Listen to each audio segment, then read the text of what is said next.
So thank you. So so much fun. They all sat in the, now this is going to be, they have to share mics. This, I don't know what will happen here. I'm just saying. All right. We have a terrific panel here. We're going to be talking about the gender bias blues, and they're already talking. All right. Let me introduce each of them. Colonel Nancy Dakin, a 30-year Air Force Air National Guard veteran who started her career as an enlisted aircraft maintainer working on B-1s and the A-10s. She eventually received her commission, became a pilot, and actually flew the B-1 bomber and the A-10 attack aircraft. It even says she even commanded the A-10 fighter group at Selfridge Air National Guard Base before retiring in 2019. Yay. I asked them all for fun facts. I don't know if these are absolutely, if these are real or not, no. But I didn't say that, I noticed, but Nancy is claustrophobic and acrophobic, yet she chose to be a pilot. What? So she now spends her time quilting, rescuing dachshunds, and supporting fellow veterans. So this is Nancy. Yeah. And next is Tracy Longenbarger. Tracy wound her way through her career, trying a number of different roles over time and over different geographies. You should ask her. She's worked for the Sheriff's Department, Ford Motor Company, and Chrysler. By chance, her dad met someone who was a carpenter, and they talked to Tracy about the industry. She began working in the trades in 2014, and she's currently a business agent and instructor and enjoys helping individuals find their niche and their path in the industry. Her fun fact, she lived in Hawaii and loves surfing. She has 2 dogs who enjoy, are they dachshunds? Who enjoy going on hikes. Tracy reports that she loves soaking up the sunshine, doing outdoor activities like softball and riding her motorcycle. So this is Tracy. And next is Jansi Nala. Jansi leads a group of systems engineers and program managers within software-defined vehicle business unit at General Motors. She's been proudly serving in the U.S. Army Reserves from 2015 up onwards as a 92A, a 92 Alpha, automated logistics and supply chain with a 457th, oh my goodness, Fest A Detroit Army Corps of Engineers located in Livonia, Michigan. Previously, she led the execution of a $214 million infantry squad vehicle, ISV contract for the Army. Her fun fact, she leads and supports local schools projects in STEM, especially encouraging young girls to explore the world of science. Mentoring and volunteering has been part of her life. She supports a number of nonprofit organizations and is passionate about helping others. This is Jansi. And last but not least, he did ask to be farthest away from me, so that's fine. No, we went by last name, Alpha, just telling you. Brigadier General Doug O.D. Slocum. General Slocum was 35 years in the Air Force as a fighter pilot. He retired as the commander of Selfridge Air National Guard Base in 2019, serving almost 5,000 of Michigan's hometown heroes. He's known around the world for teaching leadership and safety, and he ran the national programs for suicide prevention and sexual assault prevention. His fun fact, he just competed in Stepping Out with the Stars, the local version of Dancing with the Stars, and he has a trophy to prove it. Yes. Officially retired. That's right. Yes. And is there music now for him? No. Okay. All right. Yeah. We had been swapping like pictures of pets, so I think that would go right downhill real fast if I made him dance. So our title today for this panel, Gender Bias Blues. Did anyone else wonder why this was entitled Gender Bias Blues instead of Gender Bias Pinks? No. Okay. That was a valiant try at humor, but you see what I mean though. Words, colors, like right, gender. Bias can be so subtle. So this afternoon, we wanted to listen and hear from the stories of those on the stage and encourage you to expand your thinking about gender bias. Are there ways we can be more aware of gender bias and make a difference in equity for others? Can we be an ally? Can we be more aware of those things that we do and think, good or not so good, that have impact on others? As we live our lives, even with the best of intentions, we can miss opportunities to improve the world around us. And that all starts with recognition of biases. So, according to the U.S. National Judicial Education Program, the most prominent forms of gender bias are 1, stereotype thinking about the nature and roles of women and men, 2, devaluing what is perceived as women's work, and 3, lack of knowledge of the social and economic realities of women's and men's lives. So, panelists, When you hear the term woman's work, what comes to mind for you? Has that impacted your career choices or that of your friends and family or those around you? What do you think of when you hear the term women's work? Jeopardy music, please. I'll start. Go, Tracy. For me, it just means getting it done. I don't like seriously, women's work, we can do anything. So I don't care. Let's get it done. That's what it means to me. Good deal. All right. All right. So have you seen, another question for the panel, have you seen the categorization of women's work and men's work negatively affect men as well? I can take that. Please, Jancy. I do think it does affect men officially because, you know, there might be men who wants to take care of kids, right? It's not that they always want to go earn money, do all the good stuff, but, you know, they want to take care of their family too. So stereotyping that women can only take care of kids could be a big one. So I do think, and I have seen people getting negatively impacted through this. Yes. Yeah. Let's move to a new topic. The U.S. Census Bureau cited March 14th, 2023 as Women's Pay Equity Day. What does that mean? That means that to have pay equity with men who worked in the year 2022, women, white women specifically, would have to work all of 2022 plus January, February, and all the way through March 14th of this year. And the statistics are worse and far worse for women of color. So panelists, have you been impacted by pay inequities? Nancy. So in the military, you know, we have a pay scale, right? So you get paid the same based on your rank and your years in service, time and grade, things like that. So it's not a pay inequity as far as rank. If we're the same rank, we're getting paid the same. I might get a little more based on my job. So as a pilot, you get flight pay, things like that, hazard pay. We get the same BAH, BAS, all that. But when it comes down to the differences, it's the promotion, right? So as the inspector general, probably 90% of the complaints I got were it wasn't a fair promotion. I wasn't considered for the promotion. So we're paid the same, but if you never get to that rank because you're being held down for some reason, that's where the pay inequity comes in on the military side. I can't speak to the corporate side because I never worked in corporate. I think Tracy's about to do that. Actually, ours is the same, except for military rank, it'd be journey person, foreman, superintendent. It's the same. They'll hold you back. I can talk about the automotive industry. That is true because I think women of color are paid less and the stats show it. And I know a lot of companies have put the policies in place, but we're still not there yet. In the other way around, I talked to a young gentleman who's working in the military, reached out to me last week and he said, Chauncey, I am a 4A. And I was like, what does 4A means? Because I've never heard about 4A. So it's basically, you have no college education, you're right out of, you know, the military branch and you're serving. And when I asked, you are a junior developer, you know, you are a software developer and you do amazing things in the Army. Why are you still a 4A? And the reason I'm telling the stories is not just women of color, but also men suffer through the differences. And he, long story short, going back, he has a bachelor's degree back from Sweden, which is a different country. And he did not understand that I have to go tell that I have a bachelor's degree, by the way. So I had to sit down and educate him. And it was like an eye-opening moment. I was like, you're still an E4, you can go show your degree, you know, get some, you know, get some ranks there and some money too, right?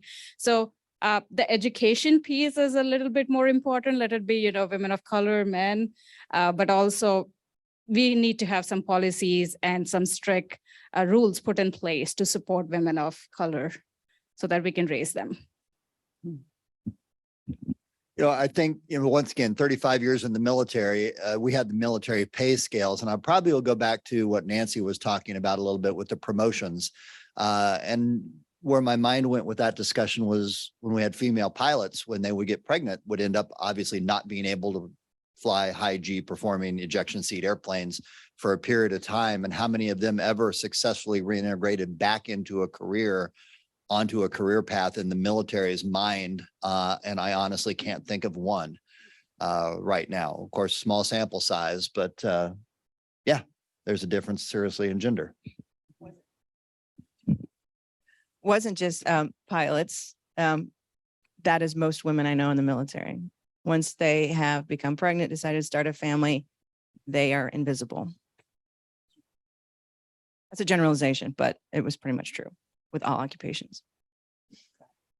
Are there components though of the way the military handles it that we should be considering in industry more? So I heard, John, as you were talking about, it's what positions people do. And in a large organization like General Motors, that's maybe easier to say. There are a number of people that are doing the same thing. So regardless of gender or color, we can look at that. What about smaller business or, other organizations that may struggle more with that? Any thoughts? And I think it goes back to, again, to your earlier point, diversity, it is super important because, everybody has a piece to bring back to the table. And in a smaller company, I believe it's easier to move faster in a smaller company than big companies. So if big companies are doing that, I think, smaller companies can adapt it really fast. And going back to telling your stories, you have to tell your stories because making people aware of what is going on is, you can be a part of the problem or be a part of solution. And by telling your stories, you're being a part of the solution. So educating, bringing the issues forward and making sure you see the end to end is super important. And for smaller companies, I believe it's, again, educating, you have to make sure you're learning, you're getting more diverse workforce and hearing each other out too. I think that will make a huge difference. Yeah. I have a crazy example. I was in an organization, entrepreneurial. So this was, 20 some years ago. And we were growing. And one of the ways we started growing was by acquiring other organizations. And I was leading all the technology and telecom. So if there were programmers, et cetera, they would end up on my team. And I will just say this, the worst example I ever saw in the 20 years I was there, and we bought a number of different organizations, of having the gender pay be wildly different, much lower for women, like 30% lower, was in a team that was led by a woman. I never expected it. So know that it all happens in that person's head. Her thinking was, she literally said to me, because I thought, I don't know these people yet. I don't know this team, but if they're all kind of doing the same thing, why do we, at certain levels of experience, why is this so dramatically different? And the answer I got was that, well, he's got 5 kids, he's taking care of his family. And that was all I needed to hear. I asked about 2 people, got that answer, and thought, I have some work to do. Thankfully, we were a smaller business, really doing well. So I had some money to work with on salaries, but I had to redline some of those gentlemen too, because they were making more than they should have at that time. It wasn't just that it was being given to men and not women. They were, and I didn't take any away from them, but we redlined those, had others come up. I didn't lose a single one of the guys. The fascinating part was when I explained, not, in individual names, but I said, I really believe parity is important, equity is important, and I'm not asking you to work any harder than all the people around you. And if that's the case, I shouldn't be paying you more than all the people around. And so let's get back to that. Didn't lose a single guy. Did not, and one guy was redlined for 3 years, did not receive a raise, but he recognized, I think I helped him recognize, you already had that money, like invest it. That's your raise over time. So it comes from the wildest places. It's not always, it's our problem too, from a women's perspective as well. So yeah, good stuff. So let me talk about one other type of pay inequity, just on a fun story. Are any members of Women in Defense here familiar with that? Go Shelley. So I know, thank you, sir. We'd greatly appreciate you. And so when I led that in the state, now I've forgotten which year in the state, 2008 to 2010, something like that. And one of the things that I recognized was we had a lot of men who came to our events. I loved it. In fact, I know the stats. During the 2 years I was president, we had 48% male attendance at Women in Defense meetings. Like, who would have thought? The Women's Leadership Conference, There they are. Okay, those were the three guys that I told to attend that, and I didn't realize there weren't going to be others. So, but we all got over that. It was good. But one of the things that I recognize is if they weren't members, which the guys weren't by and large, then they always paid extra because we always said, you know, if you're a member, you get a discount on the dinner, otherwise pay the extra $10. So one day I very glibly said, in fact, I was thinking at the time, I probably should not have said that. I said, hey, I'm glad you're all here. And, you know, look at the turnout. This is lovely. I really appreciate all the other thoughts in the room. We had different questions come up. This is great. And hey, our little way of handling pay inequity is that we're always charging you $10 more for your meals because you're afraid to carry a women in defense card. And so some of the guys kind of looked at me and laughed. And then I thought, And sure enough, I was kind of mobbed afterwards. And they came up and said, you know what? We all decided we're joining and we're always paying the extra $10. And so we became the largest chapter in the nation. Now think about women in defense, Washington, D.C. We were larger than the DC chapter because all these men joined. And that's something, and as Odie has his hand up here as a member, we have to ask, right? So please make sure that we're doing the right things to include men. In fact, on all of our little signs, it said, and it was from the president before me did it, it would say, men welcome to on every single thing, which is really important. So good stuff. Hey, let's move on to another kind of set of topics. Some of the panelists here, well, let me move to this. There have been studies done with women in the STEM fields. Specifically, if you're familiar with the Hewlett-Packard study that was done about 2014, 15, somewhere in there. Hewlett-Packard said, we want to make this different. We want to have more women in upper management and management and mid-management and senior management. And what is wrong? So they commissioned an outside study. And that study looked at everything from job descriptions, which is a factor, right? What does the job description say? To the candidate pool, who could be considered in these roles, and to the interview questions and the interview process and all of that. And you know what they found? They found that there wasn't anything necessarily wrong. It was that women, when then interviewed about the process, why didn't you're kind of in the cohort that we thought would go for this particular promotion. Why did you not apply? And what they said was, well, I probably only know about 60% of that next job. So I don't think I should apply. What did the men say? Yeah. Yeah, I know 20%. Yeah. All right. Stop. So yeah, but yeah, watch out. Yeah. No man bashing. I had directions for them. I want to tell you.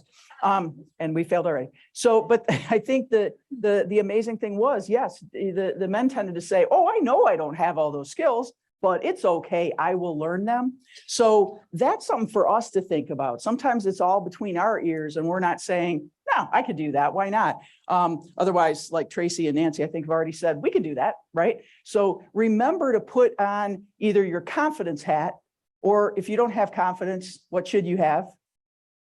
Courage. Ooh. So when people think about sometimes that difference between confidence, I know I can do this, I have a belief that I can, versus courage, it just needs to be done. It's time to be different. Make sure that we put those on. But that was amazing. So that was done in an organization that was really, really trying hard to move women up through the ranks. But this illuminated how nuanced it can be when even when somebody is working to provide equity. So some just general questions. Panelists, would you be willing to share a time when gender bias meant you were not equipped or prepared for the work you wanted to do? So you're walking into something new or wanted to be in a position and something wasn't in place. Here goes Nancy. There's so many, but not equipped. So equipment is what came to my brain when you said that. So another fun fact about me, I have a freakishly small head. So we know in the military, like your uniforms are made for men, right? Designed around men, not designed around women. I could not get a helmet to fit my head. They are made specifically for you, but the shell was never small enough for me, right? So I had I'm not lying either. I had this much foam on either side of my helmet to keep it on my head. Yet when I'd go out and fly the A-10, and we're doing BFM, which is basic fighter maneuvers, and I'm pulling 4 or 5 Gs in the airplane, looking behind me, whatever. My helmet would literally slide down my head. My oxygen mask would slide down to the end of my nose, and I couldn't breathe. Oh, And I'm trying not to get killed by the guy behind me, but I'm going to kill myself because I can't see and I can't breathe. And every time I complained about it, they just put more foam in and more foam in. And I went through that my whole career. wow, wow. And Odie?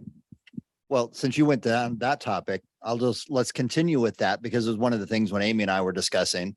When you're flying a fighter jet, there's not really a place if you need to get up and use the facilities. But there is for a man. It's a thing called a piddle pack. We carry around a little thing, pull it out, you can use it just fine. No such equivalent for a woman. There's some very interesting stories. I think they're finally addressing it. I know Ed Vaughn was actually part of the team that was looking into all of that. I'm not sure if they've resolved it yet, but it led up to a problem when you're going to do a 12-hour flight across, an ocean or something like that. How does a female do it? It's different between a female and a male, and it simply drove requirements within the career field. And certainly would be some decisions. I could imagine it would be pretty uncomfortable if somebody told me I had to wear a Depends diaper and use that. But that's exactly what happened for the women. Mhm. And sadly, what drove that was not the women flying, but some leader, we won't mention his name, Chief of Staff of the Air Force, had a niece that was flying and she complained to him. And then all of a sudden it was an issue. Mm. And this only started maybe 5 years ago. But yeah, that was the solution. Dehydrate yourself so you don't have to go or wear a diaper. So I was dehydrated all the time.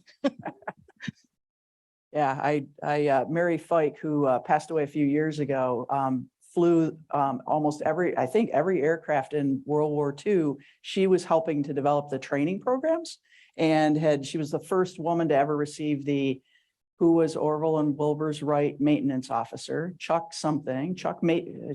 anyway, she was the first woman that ever got a maintenance, 50-year award because of when she had started doing all the work. I had her speaking at some events, so I was taking her places with me, cup of coffee in the morning, nothing else all day. I'm worried for her kidneys, right? And she did make it to 90 something, so you're probably okay. But I'm stunned. I was stunned that, and she said, "Oh, nope, I learned to fly dry. I can't even think about having other fluids during it," which was just astounding to me and scary. So thank you for sharing that. Fantastic. That's how things change though. Well, unless your uncle is the Chief of Staff of the Air Force. So that's how you get things changed. So are there times when gender bias has worked in your favor? Are there times when you think, yeah, I can Johnson. take that. So 2 Mhm. years ago, I was pulled out of a Fraser unit and I was put with an engineering unit down in Livonia. So they thought, okay, there's one female out of the 159 soldiers. What is she gonna do here? So there were a bunch of projects. Being a female, I think I had an advantage. I could pick and choose my project. And guess what? I picked the most tough project because I know I can do the math and I can do it. And all the other captains were like, she's gonna fail and we're not gonna help her because she's pretty new. She has to earn her spot. Mm, Yes, because I did not have an ally. I'm the only female trying to struggle to figure out how do I navigate through 158 other guys.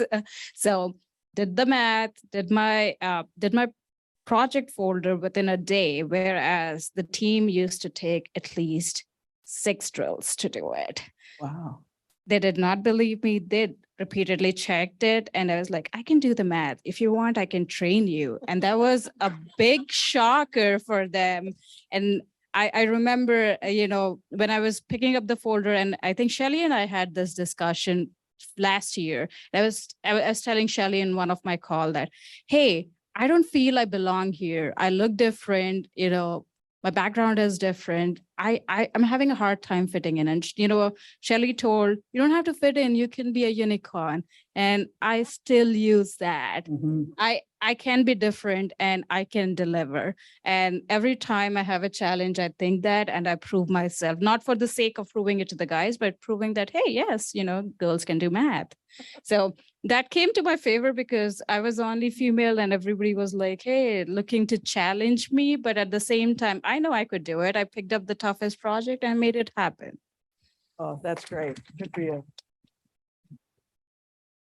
So John Z brings up a couple points. One is that I recently heard someone talk about the glass ceiling as being a double paned glass ceiling. Like you had to go through 2 levels. I had a unique opportunity a number of years ago to have a fireside chat kind of presentation with General Ann Dunwoody. Does that sound familiar? Who was the first female to 4 stars in any of the services? General Ann Dunwoody. And so very, very cool first to 4 coin, by the way. Anyway, she talks about it as the brass ceiling in the military, that it's tough and all of that.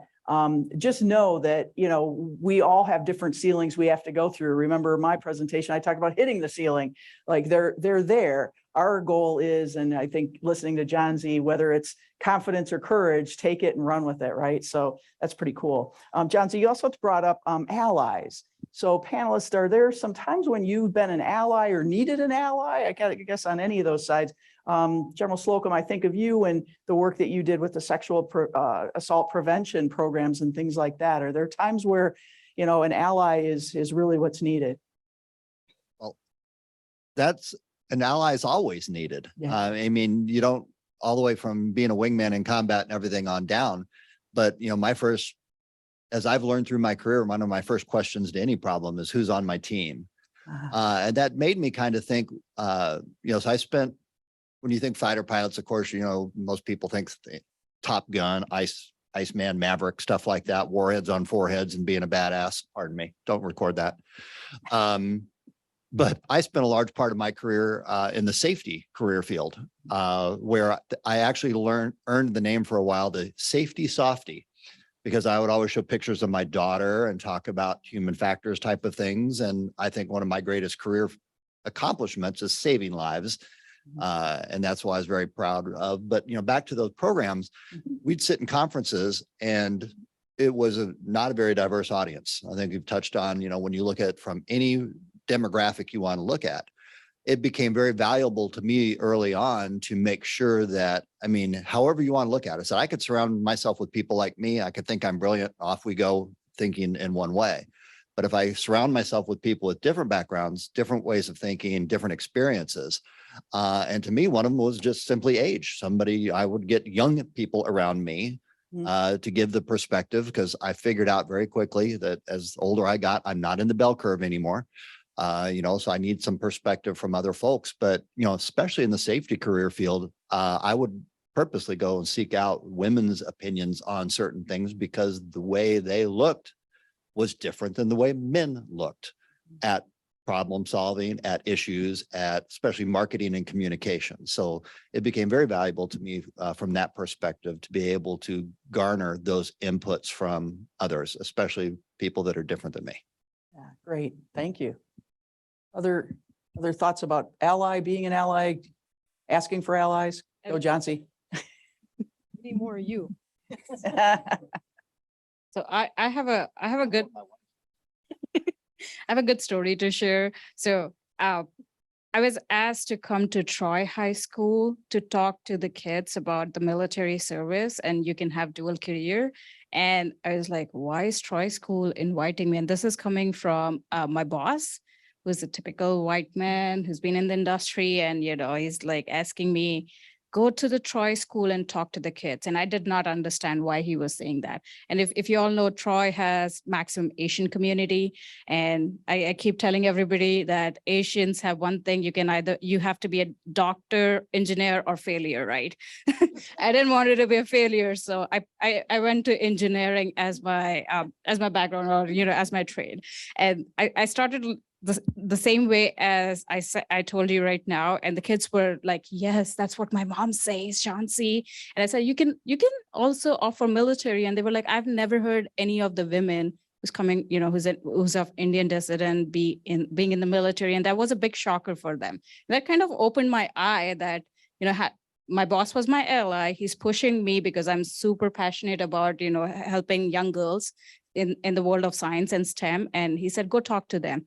And they were asking multiple questions. Hey, how can you be an engineer in the military? Or how are you doing two different things? So the main fact is, my ally pushing me to go talk to the school kids, and the kids were super excited. And I was helping them break that barrier that you can have dual careers. And as an Asian, you can be in the military. That is an option.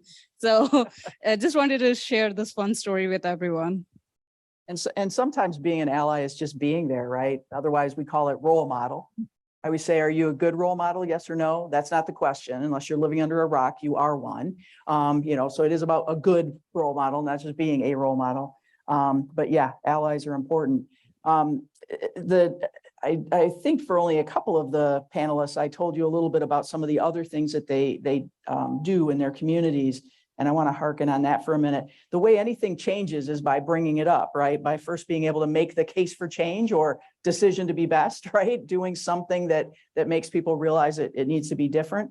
And so by seeing what it's like to walk in another's footsteps, we learn more. It helps us to be a better ally for change. And I think each of the panelists, if they choose to answer this, have great background in this. Each of you are involved in not-for-profit or other initiatives to level the playing field and or provide equity for others. Would you like to share how you're changing the world? I think the world. I read your stuff, but yeah. All right. How you're changing your little corner of the community world. So no, what types of things are you involved in though that where you're making a difference? Tracy, when you and I talked, we had quite a chat about what you're doing for women in the trades. So. Oh, man. To be honest, I just come in and try to do the best I can every day. Right. Yeah. Sometimes it's just putting one foot forward right in front of the other. But maybe talk about the program that is available. Maybe there's somebody here interested, or they know a woman who might be. Man, anybody, we'll take anybody. Shoot, we're so short on tradespeople. Anybody, come on. Yeah, we have a lot of programs. We have the hard hat to helmet. We have Sisters in the Brotherhood, and we just have our apprenticeship program just in general, which is held here for Detroit. I know we talked a lot about it, but now my mind went blank. No, it's all good. I think, the key is when there are programs that accelerate, like being able to make connections. So, can't thank Shelley enough for the things that she does to bring the community together, right? You're probably all walking out of here going, oh, and then I could get support here, or I could support others here. And so a lot of it's just bringing that knowledge. So bringing us here to your home has been a great start.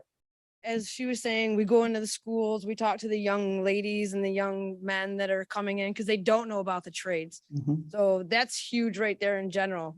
Schools are getting back shop classes. That's a big thing right now as well. So we're working with them so they can provide a good shop experience and then get hands-on there and then come in here and actually get credit for that as well. We have other programs with high school in Detroit right now that's doing like a co-op thing that's just started. So that's kind of cool. So just like automotive shop, they get credits for attending colleges as well. So that's the kind of stuff that we're working on right now. Just getting the name out there is huge for us because we're like the forgotten trade. And I think that I was surprised. I think at one point you had told me something about the $1 per hour rate that folks are getting as they're working their way to their journeyman. Yes. I believe we start out just a little under 20, but we're in negotiations right now to get that up. Well, because that's just where we're at. So, and that's just on the dollar. That's not even your benefits. That's not your health care. That's not your pension, your annuity, anything like that. Your total package is probably like 44 something. Just to start out. And then your first year, you work as an apprentice as your first year. That's what you make. And then every 6 months after that, you go up in pay. So yeah, fantastic. So those are great opportunities that, until talking with Tracy, I didn't know the significance of those. Yes, we have facilities all over. We actually just built 3 brand new ones, just like this, a little bit different than this. This is the biggest one, but we have one on the west side in Wayland, and we have one up in Negaunee. I believe there's one in Saginaw, and then somewhere up in, no, that's the one in Negaunee. So Wayland is There's just another north one. of Kalamazoo, you know, not far. Yeah, Yep. Yep. That'd be your closest one. cool. Did we have another question? Yep, she's got information over You there. want my number? Bye-bye. They're recording it, so why don't we just send you over to Oh, yeah, the just- table there? Doors. Raise your hand to help give her number. There we go, there we go. All right, yeah, I don't know, because it'd be bad if you had to change that phone number. Yes, I'm sure I can get you in contact with some people that you could talk to about that. We do have programs for teenage young adults in the summer. It's like a summer work camp. And we do give back to the community around here. We bring them in here and we teach them all about the safety of the tools and OSHA and everything that you need to do out on the job site. And then we take them around the community and rehab people's porches and things like that, just to give back. So we there- do some of that, but to the in-depth that you're speaking of, not yet, but I'm sure there's somebody that would listen. if there is a youth conservation corps in the area, that sounded a bit like what you were talking about too. I don't know if they're around or if you work with them, so. They do have Job Corps that do Job Corps? some things like Okay. that. Okay, we just have a couple of minutes left, so I wondered if we could just kind of go down the line one way or another and just add on. Again, each of you, I think, are involved in some other programs and things like that. Would you like to add anything, share anything? I can quickly go next. So I'm a part of General Motors Veterans ERG. Mm. It's an employee resource group. I support, hiring veterans, anything they need to transition or any questions they have. And I'm especially a lot involved in supporting women veteran. And the reason is, my mom kind of helped me where I am today. She trusted me. She always spoke to me that I can do everything what a guy can do and maybe better sometimes and most of the times. So I do want to, I'm very passionate about helping women veteran to get where they are and also grow as leaders, both inside and outside the organization. Nancy? I do a lot of things, but I just want to put in a plug for Fisher House, specifically Fisher House, Michigan. I'm an advisor to them. We have a house in Ann Arbor and we have been approved to build a house in Detroit. So we'll be breaking ground very soon. Yeah. Yes. So if you know any veterans that are outside of the 50-mile radius and need to go to the Detroit or Ann Arbor VA, they have a place to stay. Thank you. I want to thank the panelists. I especially want to thank Odie, General Slocum, for being up here with us and kind of helping give us some perspective as well. And I think we've heard it. my Attagirl pin. And he's got his Attagirl pin. I don't even have one. I just want to point that out. But yeah, thinking about confidence and courage, thinking about fixing issues, the way to do that is to bring those issues, bring ideas if you have them too, but bring those issues and be great allies. So thank you, panelists. Thank you, team.